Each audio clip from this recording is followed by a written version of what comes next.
Анан ошол камзаттыкын ушундай кылып котордум.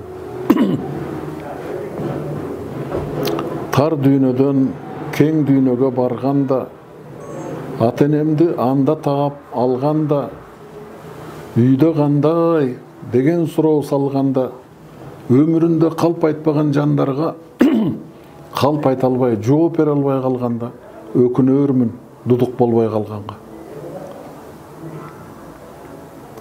Тар дүйнөдөн кең дүйнөгө барармын, согушта өлгөн агаларым табармын, өлкө кандай, мекен кандай, үй кандай,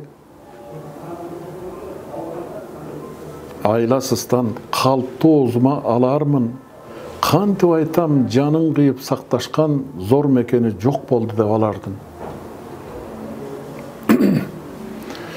Тар дүйнөдөн кең дүйнөгө кеткенде, тагдырлашкан досторума жеткенде, кайда жакшы, бердеби же андабы суроолорун жаадырышып өткөндө, мен турармын карай албай көздөргө.